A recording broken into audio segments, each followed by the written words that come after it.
One of the reasons for shooting the East Coast locations, all of the exterior locations first, was to get the plates that were required for the immediate ILM sequences that we needed to get into the production line. But it also allowed us the opportunity to start the construction that was required for the sequences here in Los Angeles. I had a whole art department back in Los Angeles starting to develop the sets that we would do on stage, while we had an art department on the East Coast developing all the locations that we had to shoot, so that on top of each other we could cram everything that normally, even under a tough schedule, might have been 6 months. It was all now 2 months. You know, Stephen always has an interesting idea that you begin each major location. When we got to the East Coast, we began with the intersection sequence, which had a tremendous amount of crowd interaction and effects and whatnot. And when we got back to the West Coast, we began with the plane crash in the backyard of Marianne's house. There's a psychological impact that has in creating momentum for the movie and momentum for the cast. And I think that translates to the screen. I think Stephen feels very strongly that it does as well. So oftentimes we try to schedule things in that way. Sometimes it's not possible, but in this case it was. But that was a monumental set to put together, and we had to buy a 747, then we had to cut it up into pieces and have it strewn on the back lot, and then build the houses around it. It was quite an undertaking for about 2 or 3 days of photography. The plane was cut up, dressed, and set dressing put a lot of the debris around, and the engines were smoking and on fire, which was quite an undertaking, and it took several months for the production group to facilitate that.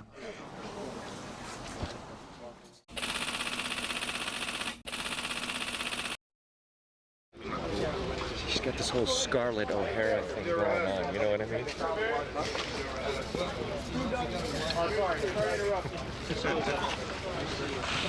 It's part of a contract. I have to carry her everywhere. The airplane crash site set is a perfect example of a set that is all designed around a vision that Stephen had.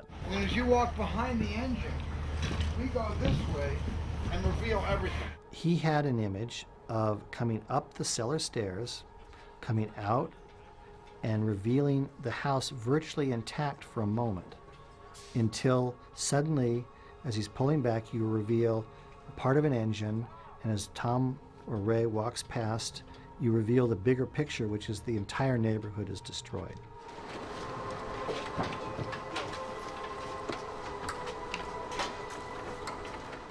I find it interesting that the iconography of an image that you won't forget, that's seared into your brain forever, is something that I always lust for. I'm always looking to find images that I'll remember, that I think other people will remember too, and will represent to them the experience they had when they went to see this or that movie. And there was something about a 747 having belly crashed, but been gutted by fire and completely destroyed in a neighborhood, an upscale neighborhood, that I couldn't resist. And I said to David Kep, when we first began to sit down to talk about structuring War of the Worlds, I said, somewhere in the movie there's got to be a 747 that goes down right in a big neighborhood, because it's just something you don't see. And when you do see it, it's usually on the news, and it's a tragic, tragic vision, and usually the cameras are held back, you know, from the carnage. And even though we don't have a lot of carnage in this movie, this is a PG-13 movie, but I think sometimes the less you show, the more you see. And in this case, with War of the Worlds, I wanted to show less in terms of a big image, but no bodies. There are not body parts all over the ground, but the audience may see things that aren't really there, because I really believe that showing less is really allowing you to experience more. World, start to move.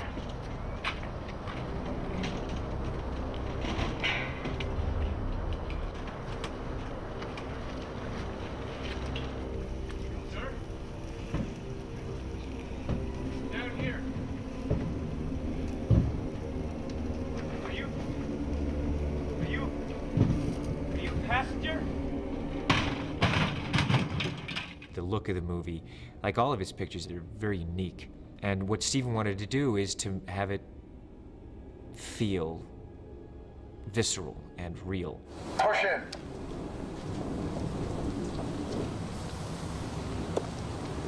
And go. Good. Print that one more time. I've seen some sequences put together before the effects. I went down in the editing room and Steve invited me in and we were looking at the stuff, and it was dynamic. The accuracy in how he's cut these things together, that's just also a credit to his storytelling ability, that it works without the effects. The tension was there without the effects, which is not always the case, and it just shows that that story is working, that the characters are working, that the way that he is telling the story, it's involving. Man, I think that's really good. Harlan, Ogilvy. Referee. I got water. Food enough for weeks. You're welcome to stay, both of you. Well, Ogilvy is a character a little bit like the Agnate in the original War of the Worlds H.G. Wells book. The main protagonist in the book winds up having to share a very small space with, and it's a very uncomfortable part of the novel. And I want it to be a very uncomfortable part of the film as well. And it's the only time our movie kind of stops and goes underground for a while. Afternoon camera.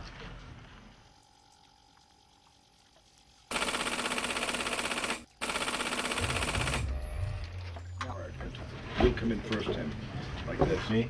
Yeah, he pushes you back and you both stuck against the gun. But then it's a struggle and a slow turn. Slow where you get the upper hand and you get now him back against the wall. Then it's just a matter of Tom will start sliding down. Maybe you'll put your knee in his chest. He'll start sliding down until finally you get the gun. And when you get the gun away, you bring the gun up like this, not to hit him, just to take it. It's a natural move. You take it away and it goes up into the air, and then you hear the big ship going, ooh-la! Everybody freezes and looks up, and that's when the aliens leave. In the sequence in the basement, there's stuff that is incredibly tense, very tense. This is gonna be scary. This is a scary movie. This is a scary, intense film. Come in. The character of Ogilvy is a man just like many people that you see in the movie that are dealing with this invasion. As a man who has lost everyone that he loves. Did you lose anybody?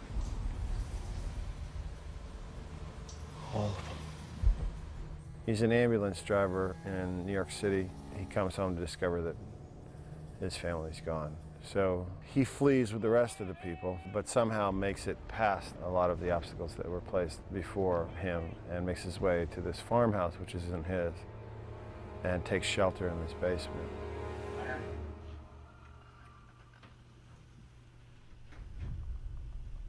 And he's been drinking too much peach schnapps, which he's found in the basement of this farmhouse. And that's where he's been hiding out. But he has a plan, and his plan is somewhat deranged, but you have to forgive him some of his derangement because he's suffered such a great loss, and he's not thinking clearly, and he's actually digging this tunnel that he's hoping somehow will connect with the New York subway system, which is sort of an impossible thing to even imagine based on where he is physically, but he's not thinking clearly, and he's got these very, very strange ideas. At first you think he is someone that's helping them, and indeed he believes he is. Unfortunately, he's brought them into the basement that they will soon realize is right underneath the Martian encampment, with the theory that since they had hidden in the ground for millions of years and took us by surprise, that is the way that we can defeat them, is from underneath. And once Tom Cruise's character realizes that that's my master plan, he realizes he's in more danger with me than without me. They'll hear you! Did you see it drinking? Did you see it drinking? You gotta be quiet! What I liked about Ogilvy was he was another unreliable source of information. Since we didn't want any TVs or any radios or any information to come over a telephone or in any modern way, we wanted it to be only word of mouth. What we realized was that other characters who came in would have some good information and some bad information. You know, they'd be right about some things and wildly wrong about others. And also just ratcheted up the moral stakes, because Tom's character is confronted by a very difficult choice, which is how far will I go to protect myself and my daughter? And the answer is you would do anything to protect yourself and your daughter. And so I like the idea of putting that level of moral and ethical drama in this mainstream movie. You understand what I have to do? I can't let my daughter die because of you. So he turned into a pretty fun character. I just called Tim Robbins, and I thought he was great to play this guy. I've been a huge fan of Tim Robbins. I've always wanted to do a picture with him. And I asked him if he'd come in and do a small part, and he absolutely said there are no small parts. And he read the script, and he said, I love the script, and I love this character. I'm there. I was really excited. to work with Tim. I just think he's a great actor. I think he's a great artist, you know, tremendous director himself and writer, very unique filmmaker. And I was excited, what is he going to do with this character? He's a great character. How is he going to play this character? And the choices that he made, I mean, Stephen and I, we are very excited about it.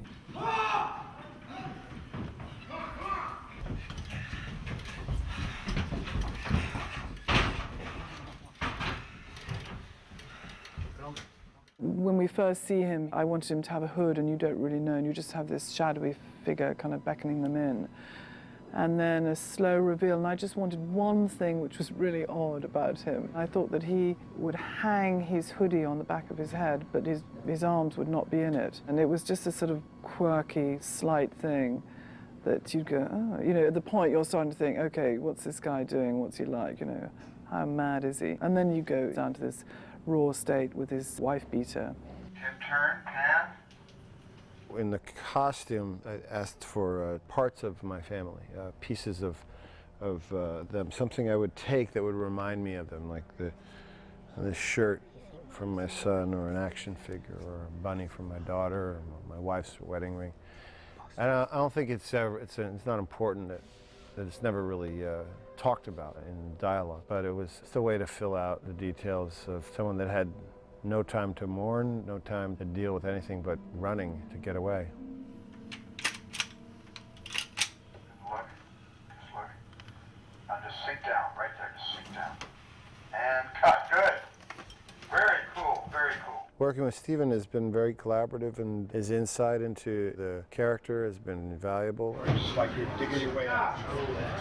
I always look for something I haven't done before as an actor, and I haven't played this character before. I haven't had the good fortune yet of being able to explore this kind of insanity in a person. Best movie ever made. According to the London Sun. People freaking out! We were there for about 15 days. It was an extremely beautifully designed set by Rick Carter and his art department with great attention to details. I mean, it was just amazing, felt very real. However, it was a very small set with about 6-7 rooms that were interconnected, with water, with various effects, with many crew members on the set, so it was getting a little bit claustrophobic. For this set, I bought practically everything in there. So it was from secondhand stores, flea markets, garage sales, junk stores. And I was trying to create in that cellar a family that had lived in this farmhouse for many years. So I tried not to have all old things from, like, you know, 1920s, 1930s, but things from the 50s, the 60s, so that it really looked like family history inside the cellar. And of course, there are very emotional scenes between Dakota and Tom that require great concentration, and at that point, the crew would get really quiet. Most of the crew members would venture outside the set. Release! Tim. And cut, good. Where's that? That was very good.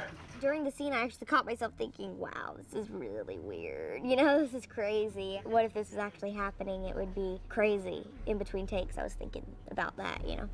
And then we had this sequence where the monster comes to the basement and chases people, and the camera follows in every single room, and it has to be scary, it has to be fast, it has to be dramatic. And of course, it has to be done really fast. But it was very interesting for me to work on that set because it felt like a real location, but it was a set. So we were able to create some kind of light sources that look a little bit artificial because the entire scene supposedly takes place in a pitch black environment. So we get moonlight coming to the windows, we've got shafts of light coming to the walls, we've got unmotivated light illuminating the walls. So it's all very stylized, but at the same time, as you're watching the scene, you realize it is a little bit of a horror scene. So in the horror scene, you have liberty to create light that supports the horror.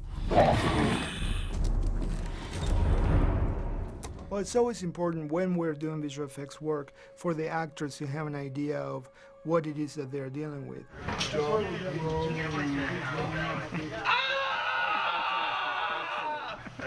We're really scared. So we had to build a prop to show, you know, Tom and the actors what is it that the prop looked like and how big it was, and physically what it is that it's doing. Makes the turn,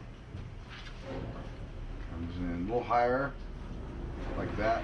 The probe was a really fun one because it was one of those moments where Steven wanted to pay tribute to images that we had seen before. So the idea of this three-eyed probe coming into the room, and you don't know if it's the war machine or if it's a technology or if it's actually the creature. And it was a wonderful sequence because in the cellar, it sort of harkens back to the original film where you actually are given a glimpse of something different, but then are revealed that it's not quite what you had assumed it would be. But yet it ties into the actual character itself because the alien, of course, used this probe to sort of scout their locations. An electronic eye, like a television camera. We also, because the probe has lights on, and it's looking at all these different parts of the cellar, we had to do a bunch of passes of interactive light. Yeah. So it's a very mysterious, suspenseful sequence that took a long time to shoot. And action.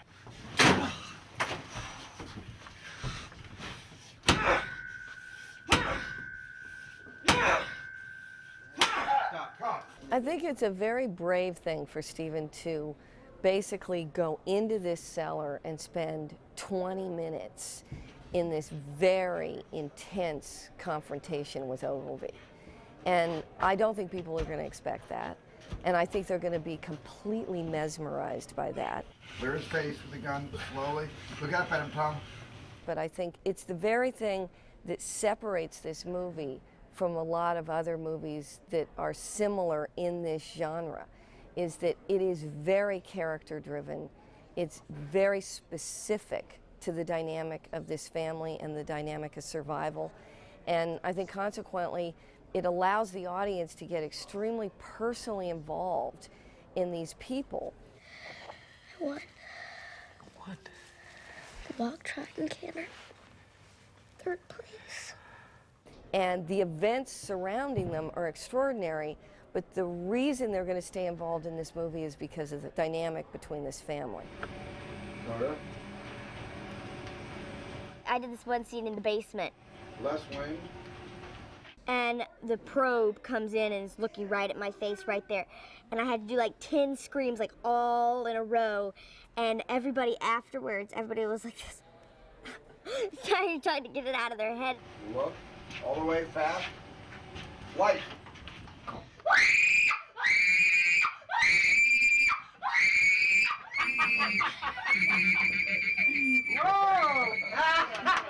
So I guess I have a pretty shrill, loud scream. Tom and Steven are always like, oh my God. It's always so loud. Mark, can you see what's happening? Let me go. Action! Running. A little running and, windows smashing and cars flying at me and me running away. It was great working with Vic. He's just terrific, Vic. He's a legend. Straight to that, Tom. Keep coming.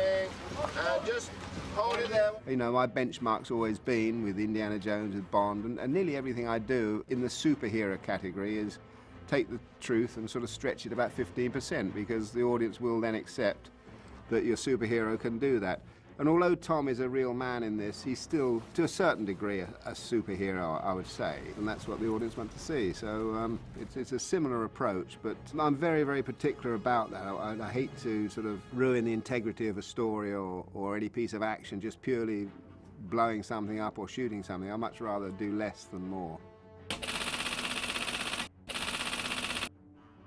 The car going through the window, that was fun. It's nice, those kind of things are really cool.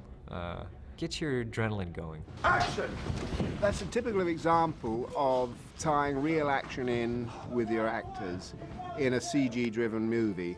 And any time we can get something like that in there, it gives it so much more organic reality. And that shot was originally designed to be done in 2 passes because everybody thought it was too dangerous for Tom to be in the same shot as the car coming through the window. And it would have been so hard to marry those two together. And the moment I looked at it, I thought, well, no, this is perfectly safe. Dan Suddick, the special effects guy, done a great job with the ram and the track that the car was going to come down into the window on, and it was totally controllable. That was a lot of fun. That's probably one of our favorite rigs on the movie. We didn't want to just push the car into the window and have it just be like a plunger. We wanted it to actually change elevation, have some roll to it, and have a 3D motion. So we designed a large arm that would hold the car, and it had some offset pivots. and they were all on different timers, and they would just take and roll the car back down through the window. We were able to bring that in exactly where we wanted, stop it within a couple inches, so we knew we could place Tom in there, and we knew where the stunt people had to be. And it was a good rig. It really worked well with all the people involved in it. The car won't be triggered until Tom has hit a certain position, which is a safety zone. If he fell over, the car still wouldn't get him. But there's going to be a lot of flying glass, so people should be aware of that. We went ahead and put pyrotechnics on the glass, and just as the truck hit the glass, we broke the glass. And we broke the glass in the same pattern as the truck would break it. We broke the glass where the cab would hit first, then we broke the glass where the hood and the bed would hit. So the glass was sequenced, so as the truck hit it, it would break in the correct order. We rehearsed it and rehearsed it and rehearsed it. But Tom is a great thinker. And the wonderful thing on this one is Tom has such absolute faith in Stephen and Stephen's vision that he never questions or queries any aspect of what he's asked to do. So I'm very pleased with that shot. And camera, and 3, 2, 1, action!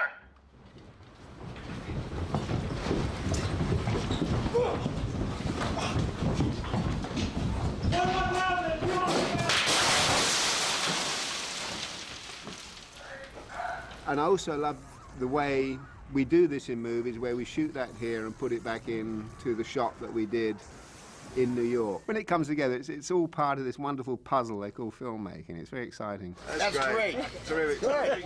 Good. So, Very good. Good. Fantastic. We may need one camera for some plates. Great, Tom. Well done, mate. That was very much. Well done. Very good. Good timing. What about me? Very good. It's just great to get some of those in there. You know, they really work. Yeah.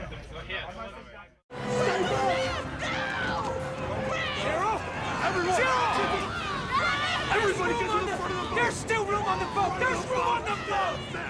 Well, the ferry sequence is something that we had to break up into many different elements, because obviously we've got the location that we shot, thousands of people trying to make their way onto this boat.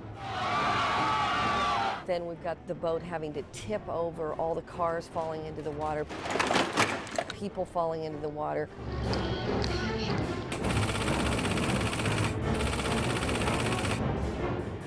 We have the propeller churning in the water right near actors. We had to do a lot of that work in a tank, obviously for safety reasons. Then, of course, the tripods arrive and emerge out of the water and wreak havoc. So we have people being plucked out of the water by the tripods.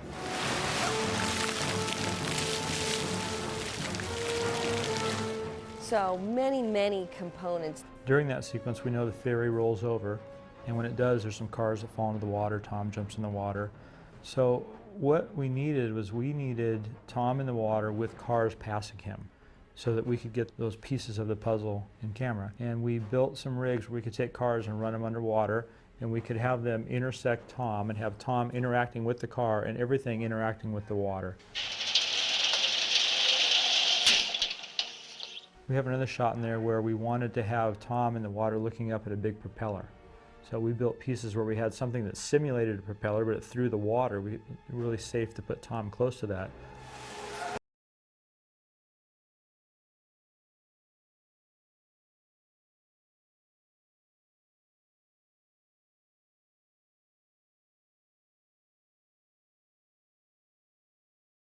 we do any stunt, I always try and rehearse it with the doubles a day or two in advance on the actual set, because the set makes a lot of difference as to where you can rig, where things are going to be, what's liable to be in the way. When you get your breath back, we'll try that once more. So we'd rehearse it with the stunt doubles, and then we can all go around together. I'll show them the video of the stunt doubles rehearsing. Stunt doubles can talk to the actors and give them any little idiosyncrasies that were involved in doing the particular shot. That way, the actors can go into it with total confidence, knowing A, how they're going to look, and B, how safe it is. Yeah, that would be perfect. What was really fun was with Dakota and Justin and I in the water. So there's this huge platform. You know, I got these guys. I said, come on, let's jump off the Dakota's looking at me. And I said, Dick, you can do this. About an 8-foot jump. She looked at me. He's like, okay, come on, you can trust me. When I jumped into the tank, it looked higher than it actually was when you were looking down there. And Tom was like, oh, this is nothing. I've done this many feet. And I was like, and I was like, okay, 1, 2, 3, jump.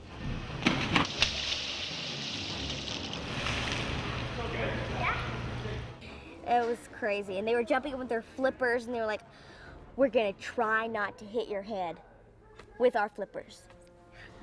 Thank you. That would mean a lot. That was another moment where we could actually get our actors in amongst the real action. But without the actors going for it, there's no way you could achieve it anyway. So it was great having 3 people, Justin, Tom, and Dakota, that would actually do it.